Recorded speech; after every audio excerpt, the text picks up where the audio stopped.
Lecture matter পারিবারিক আদালতে বিজ্ঞ পারিবারিক আদালতে অনুমতি মকদ্দমা মুসাবেদা জেলা ঢাকা মোকাম বিজ্ঞ পারিবারিক আদালত ঢাকা সূত্র অনুমতি মোকদ্দমা নম্বর //2022 উদ্ভব পারিবারিক মোকদ্দমা নম্বর 200/2024 রহিমা আক্তার 33 স্বামী আব্দুর রহমান পিতা মোহাম্মদ শাহাবুদ্দিন শাং জাংদু পোস্ট জাংদু থানা আশুলিয়া জেলা ঢাকা দরখাস্তকারী বাদিনী বনাম 1 জাহানারা ভানু স্বামী মৃত আফজাল ব্যাপারী 2 জসিমউদ্দিন পিতা মৃত আফজাল ব্যাপারী উভয় শাম জামদু পোস্ট নামাজি থানা আশুলিয়া জেলা ঢাকা বিবাদী অপরপক্ষ দরখাস্তকারী বাদিনী পক্ষে যথাবিহিত সম্মানপূর্বক সবিনয় নিবেদন এই যে 1 দরখাস্তকারী আক্তার বিগত ইং তারিখে তাহার নাবালিকা কন্যাদ্বয় 1 মোসাম্মদ আমেনা আক্তার রিমি 9 2 মোসাম্মদ ফাতেমা আক্তার রিয়া 4 শরীর ও নিম্ন তফসিলবর্ণিত সম্পত্তির অভিভাবিকা নিযুক্ত হইয়াছে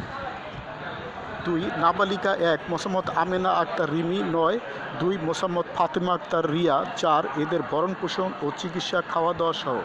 অন্যান্য খরচাদির জন্য তফসিলবর্ণিত সম্পত্তি বিক্রি করার নিমিত্তে অনুমতি প্রদান করা অত্যাবশ্যক নচেত দরখাস্তকারিণী বাদিনীর অপূরণীয় ক্ষতি হইবে অতএব বিজ্ঞ হুজুর আদালতে বিনীত প্রার্থনা এই যে উপরোক্ত অবস্থা ও কারণাধীনে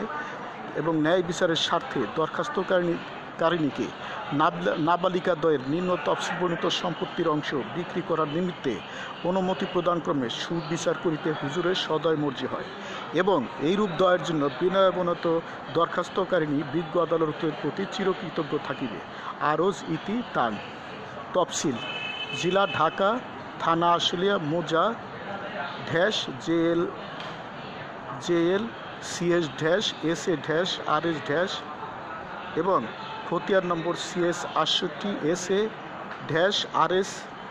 এবং খতিয়ানভুক্ত দাগ CS ও SA RS রং দাগে মোট জমি 40 অযুতাংশ এর কাতে 10 অযুতাংশ জমি মৃত ব্যক্তি মোহাম্মদ আব্দুর রহমান মালিক বটে ইহার কাতে নাবালকদ্বয় এর 10% ভূমি ওয়ারিশ সূত্রে প্রাপ্ত সম্পত্তি বটে লেকচার সমাপ্ত এখানে একটা হলফনামা অবশ্যই দিতে হবে হলফনামা ছাড়া অনুমতি মকদ্দমা গ্রহণযোগ্য নয় হলফনামা আমি স্বামী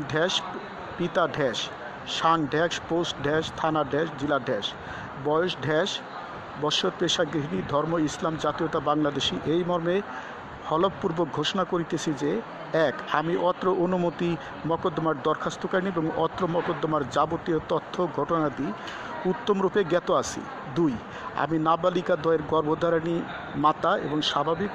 ও আদালত কর্তৃক নিযুক্ত অভিভাবিকা বটে 3 অত্র হলফনামা এবং ইহার সহিত সংযোজিত দরখাস্তে উল্লেখিত যাবতীয় বর্ণনা আমার জ্ঞান ও বিশ্বাস মতে সত্য সঠিক জানিয়া অদ্য ইং তারিখে বেলা ঘটিকার সময় অত্র আদালতের হলফনামা কমিশনার সম্মুখে উপস্থিত হয়ে অত্র হলফনামায় সহি সম্পাদন করিলাম উপরোক্ত বিবরণ আমার জ্ঞান ও বিশ্বাস মতে সত্য জানিয়া এবং অত্র আদালতের হলফনামা কমিশনার সাহেবের সম্মুখে অদ্য রোজ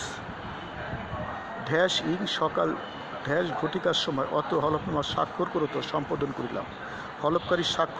হলফকারী আমার পরিচিত তিনি আমার সম্মুখে স্বাক্ষর করেছেন আমি তাহাকে শনাক্ত করিলাম অ্যাডভোকেট লেকচার সমাপ্ত।